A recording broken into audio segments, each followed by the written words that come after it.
ज्ञान की अधिष्ठात्री देवी मां शारदे, आदरणीय निर्णायक मंडल, प्रेरणा स्रोत महिला शक्ति और देश के विविध हिस्सों का प्रतिनिधित्व करते मेरे अग्रज और अनुज प्रतिभाशाली साथियों, बड़े हर्ष के साथ मैं अंकित कुमार उपाध्याय उत्तर रेलवे की तरफ से आधुनिक रेल डिब्बा कारखाना के इस सदन की प्रज्ञा, प्रतिष्ठा, सत्यनिष्ठा और अक्षुण्णता को नमन करते हुए भारत का अंतरिक्ष में बढ़ता दबदबा और देश की वैश्विक स्थिति विषय पर अपने वक्तव्य को तारतम्यता प्रदान कर रहा हूं। त्रुटियों के लिए सबूत को क्षमा कीजिएगा। भारतीय अंतरिक्ष यात्रा के लिए ये पंक्तियां कि बर्फ का पर्वत इरादे छोड़कर चलता रहा, रोज सूरज हार थक कर शाम को ढलता रहा, पर रहा अंदाज अपनी जिंदगी का तो अलग, आंधियां चलती रही लेकिन दिया जलता रहा। रास्तों के पत्थरों में जिंदगी मानी नहीं, हम अलग हैं हमारा विश्व में कोई सानी नहीं, और नित नई राहें बनाना खूब आता है हमें, हम किसी तालाब के ठहरे हुए पानी नहीं। 1960 का गहन एवं दारुण दशक, अन्न के अभाव का क्रंदन करती भारत माता, भीषण दारिद्र्य एवं अकाल पीड़ा से करवंत होती भारत माता, अशिक्षा की कठोर जंजीरों से जकड़ी भारत माता, दुर्बल एवं जीर्ण स्वास्थ्य व्यवस्थाओं से त्रस्त भारत माता, और चीन से युद्ध के संताप से आर्त होकर दिशाहीन होती भारत माता। फिर भी जिजीविषा पाले दूरदर्शी एवं आंखों में अंतरिक्ष की गहराई को नापने का स्वप्न सजोकर नारियल के पेड़ों के बीच साइकिल पर रॉकेट के पुर्जे को लेकर जाते वैज्ञानिकों वाली भारत माता।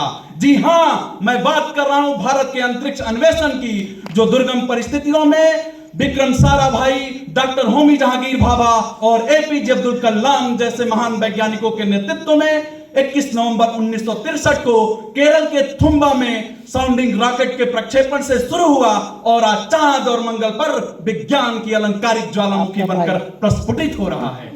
महोदय, अंतरिक्ष की उपरोक्त घटना से मेरी स्वरचित पंक्तियों को न केवल संबल मिलता है, अपितु इस पूर्ण सदन, इस अंजुमन के समक्ष यह बात भी ज्वलंत हो उठती है कि जिस अंतरिक्ष में विदेशी राष्ट्रों का दबदबा शताब्दियों में स्थापित हुआ, भारत ने उसे कुछ ही दशकों में हासिल कर लिया है।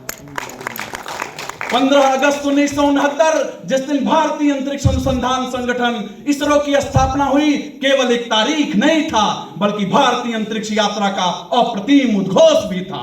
सन 1975 में भारत ने सोवियत संघ के प्रक्षेपण यान की मदद से अपने प्रथम उपग्रह आर्यभट्ट को अंतरिक्ष की कक्षा में स्थापित किया। वह केवल धातु का एक पिंड नहीं था बल्कि भारतीय विज्ञान का प्रथम गीत था जो ब्रह्मांड में गूंज उठा। 18 जुलाई 1980 को भारत ने अपने उपग्रह प्रक्षेपण यान की मदद से रोहिणी को अंतरिक्ष की निम्न कक्षा में इस प्रकार स्थापित किया मानो धरा के सुपुत्र ने अपने कर कमलों से नक्षत्रों को स्पर्श कर लिया हो। पीएसएलवी भारत का वह अभूतपूर्व अश्व जो 1994 में अपनी पहली उड़ान के साथ प्रकट हुआ। सन 2017 में एक साथ रिकॉर्ड 104 उपग्रहों को अंतरिक्ष में प्रक्षेपित कर संपूर्ण जगत को चकित कर दिया, मानो भारत ने आकाश में अपने सितारों की मंडली सजा दी हो। सन 2008 में चंद्रयान 1 और 2013 में मंगलयान मिशनों के माध्यम से भारत के स्वप्नों को एक नया पंख दिया। ठीक उसी प्रकार जीएसएलवी ने 2019 में चंद्रयान 2 और 2023 में आदित्य L1 जैसे सूर्य मिशनों के माध्यम से भारत के संदेश को अंतरिक्ष में पहुंचाया और गगनयान मिशन के माध्यम से भारत का गौरव भी बनेगा। महोदय, भारत के अंतरिक्ष अभियानों का उद्देश्य चांद और मंगल पर केवल ध्वजारोहण नहीं है, अपितु मानवीय चेतना की व्यक्त और अव्यक्त सत्ता में अपने दृश्य और दृष्टा के द्वारा जल की खोज, संसाधनों की प्राप्ति, मानव बस्तियों की स्थापना और पृथ्वी के संकटों जैसे जलवायु और ऊर्जा का समाधान ढूंढना भी है। लेकिन यह सफर इतना भी आसान नहीं रहा। एसएलवी और पीएसएलवी तो अपनी पहली ही उड़ान में असफल रहे, लेकिन इसरो के अथक प्रयास के बाद एसएलवी ने अगले ही वर्ष रोहिणी को आकाश तक पहुंचा दिया। पीएसएलवी अपनी 60 उड़ानों में केवल 2 बार असफल रहा है, 50 से अधिक सफल मिशन कर चुका है और 300 से अधिक विदेशी उपग्रहों को अंतरिक्ष में प्रक्षेपित कर चुका है। जब अमेरिका के दबाव में 1990 के दशक में रूस ने भारत को जीएसएलवी में प्रयुक्त होने वाले क्रायोजेनिक इंजन को देने से मना कर दिया, तो इसरो ने अपना स्वदेशी क्रायोजेनिक इंजन विकसित कर लिया। और जब अमेरिका ने कारगिल के युद्ध में भारत को अपना जीपीएस देने से मना कर दिया, तो भारत ने अपने अदम्य आत्मसम्मान के लिए नाविक का निर्माण कर स्वतंत्र मार्ग को प्रशस्त कर लिया।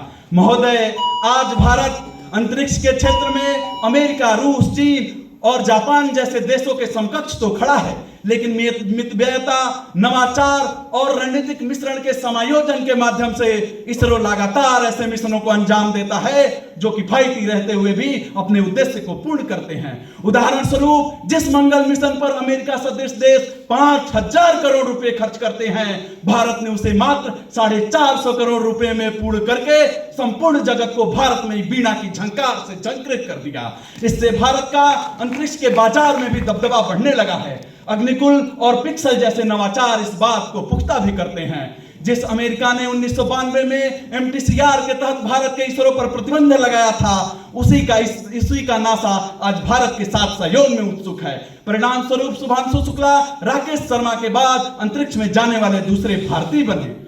महोदय, भारत इन विकसित राष्ट्रों से कुछ सीख भी सकता है, जैसे उच्च बजट, बड़े मिशन, AI का समुचित उपयोग और नवाचार। साथियों, 2035 तक भारत का अपना अंतरिक्ष स्टेशन होगा। इसी आशावादी सोच और भारतीय अंतरिक्ष अभियानों के विश्व कल्याण के इस मंत्र के साथ मैं इस मंच से विदा चाहता हूं कि शोषितो नात्र कश्चित भवेन केनचित् व्याधिना पीड़ितो न भवेत कश्चन नात्र को ब्रजेत दीनताम हिंताम मोदताम राजताम पावनम भारतम। इस अंतरिक्ष अनंत है, इसरो भी अनंत है। जय जवान, जय किसान, जय विज्ञान।